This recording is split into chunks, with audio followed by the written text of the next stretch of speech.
Step one, wake up early, gonna rise with the sun. Step two, get some good, some food in you. Step three, think real hard about what you wanna be. Step four, fuck everybody, just do your thing. Assalamualaikum warahmatullahi wabarakatuh. Kami dari kelas IPS 2 dengan saya Fikriza Rahma absen 14. Saya Tiara Liza absen 16. Saya Mikaela Zara absen 20. Saya Rima Retna Suri absen 28. Saya Shirley Natasha Zahwa absen 32. Sekarang kami bersama dengan Ibu Esti. Ada yang beberapa pertanyaan yang akan kami tanyakan mengenai BUMDes ini.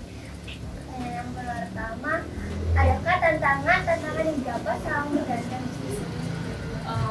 Kalau berbicara tantangan pasti banyak sekali. Apapun aktivitas seseorang ataupun usaha seseorang pasti memiliki tantangan-tantangan. Apalagi di saat masa-masa pandemi seperti itu.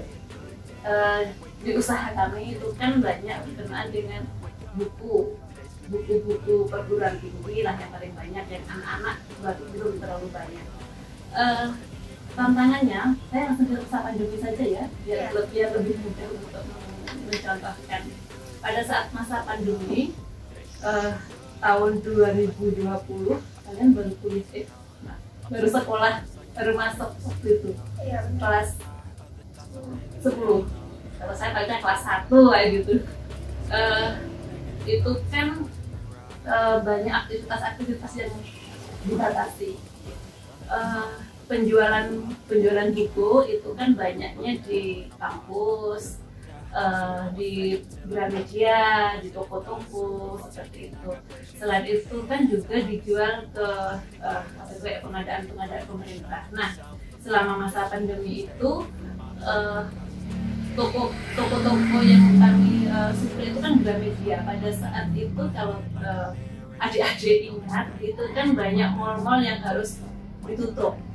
Mall-mall yang harus ditutup secara otomatis jualannya juga berhenti dong, yang berjualan yang secara offline kayak gitu. Nah, itu di toko. Belum lagi kalau di kampus itu kan akhirnya yang semula kuliahnya itu seperti adik-adik waktu SMP dulu setiap hari ke sekolah kayak gitu, itu kan akhirnya juga sistemnya daring. Nah, sistem daring itu kan juga akan berpengaruh terhadap promosi bukunya, karena biasanya kan melalui dosen-dosen untuk ini loh literatur yang dipakai, itu kan akhirnya beli. Nah, pada saat seperti itu akhirnya juga terhambat juga penjualan itu. Nah, itu kalau pada saat masa pandemi jadi banyak toko yang tutup, pengadaan pemerintah anggarannya juga dialihkan ke untuk COVID, sehingga sangat banyak berkurang. Sehingga bagaimana caranya biar kita itu tetap survive gitu kan, survive karena yang harus dihidupi banyak, dalam artian staff itu kan banyak yang berkeluarga juga kan, tidak mungkin untuk di apa bahasanya itu dipecat itu bahasanya di PHK ya, di PHK karena banyak hal gitu kan, banyak faktor, sehingga dari hambatan-hambatan dan tantangan-tantangan seperti itu orang itu harus berpikir mencari jalan keluar. Biar banyak orang itu kan manakala hidupnya agak tertekan, banyak masalah, itu kan bagaimana caranya untuk mencari solusi-solusi biar tetap survive. Dari situ akhirnya bagaimana ya caranya biar tetap bisa bertahan, sumber dayanya akhirnya dialihkan untuk penjualan online dari, karena bagaimanapun itu yang bisa untuk dijadikan sandaran, dalam artian saya dulu kalau untuk belanja online itu kan karena generasinya kan berbeda dengan kalian, jadi kalau untuk berbelanja online itu kan kadang takut nanti barangnya nyampe atau tidak, asli atau tidak. Nah, dari pandemi itu kan positifnya orang itu kan akhirnya beralih ke belanja online kayak gitu kan, jadi sumber dayanya dialihkan ke situ, melakukan promosi. Saya akhirnya jawab yang lain juga ya.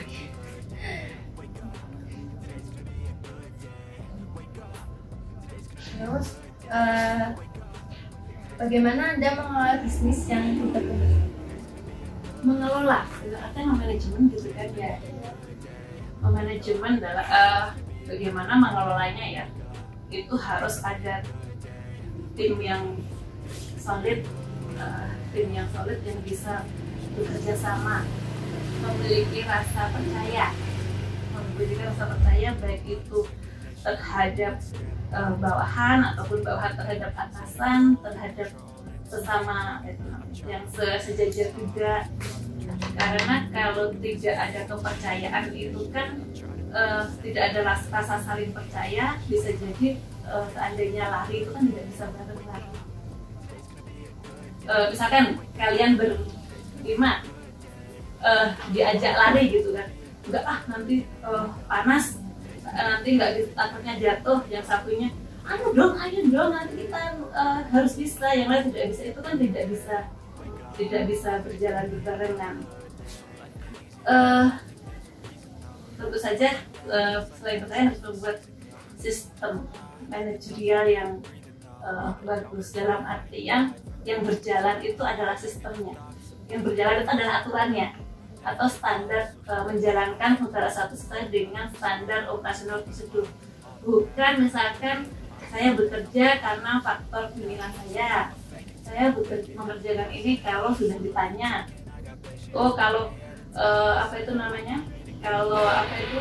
mengerjakan ini berdasarkan apa. Jadi kalau sistemnya misalkan urutannya itu sudah ada, itu orang akan melakukan dengan sesuai dengan itu bisa lebih mudah. Jadi memperkuat sistem yang ada, memberikan rasa saling percaya, terus bagaimana tim itu harus tetap solid, bisa saling kerjasama. Karena bagaimanapun tidak bisa bekerja sendiri, harus bekerja sama dengan antara satu dengan yang lainnya. Karena tidak semua orang itu kan juga bisa kerja secara tim. Ada orang yang lebih suka dia bekerja secara sendiri, secara mandiri, melakukannya semuanya sendiri. Jadi bagaimana bisa menahan ego masing-masing seperti itu.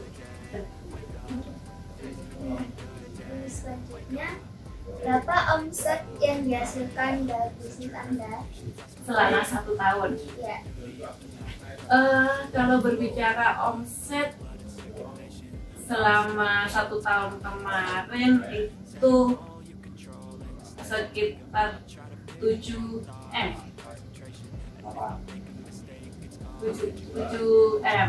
miliar yang dikelola itu sekitar segitu.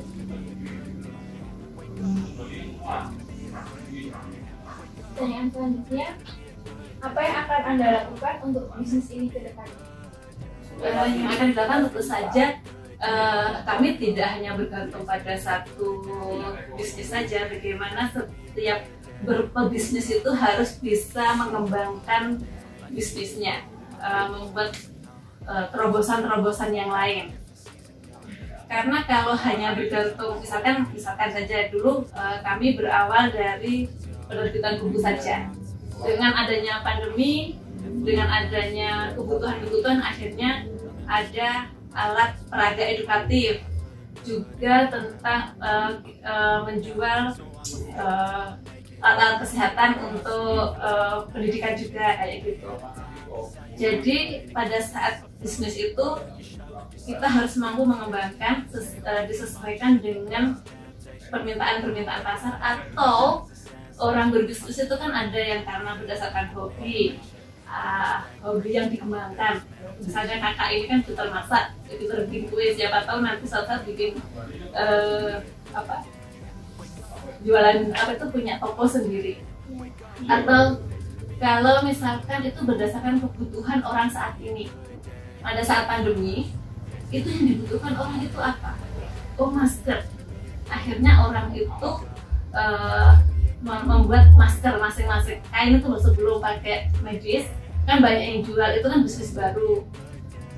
Butuh apa ya orang itu kira-kira di tahun depan, 2 tahun ke depan seperti itu harus dipikirkan. Tentu saja demikian kami juga seperti itu, buku, terus beralih menambah alat peraga edukatif, dan mungkin sebentar lagi ada properti kayak gitu, dan bisa jadi pertanian dan lain-lain.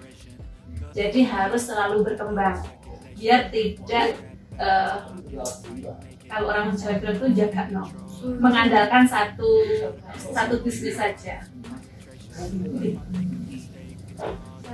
Selanjutnya yaitu adakah tantangan yang didapat selama menjalankan bisnis? Itu nggak yang dapat Iya.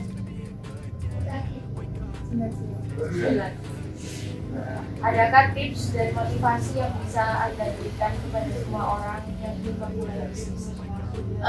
Bagi saya yang penting adalah ketekunan dan kesabaran, karena tidak semua orang memiliki itu. Ingin mencoba hal yang baru, akhirnya belum berjalan lancar, sudah bosan, akhirnya berat lagi. Bagi saya kalau tidak tekun dan sabar, berpindah-pindah terus itu kita tidak akan segera mendapatkan hasil yang maksimal. Jadi ketekunan dan ketelatenan dan kesabaran. Terima kasih Ibu Edi sebagai narasumber kita sekarang. Sekian wawancara kami mengenai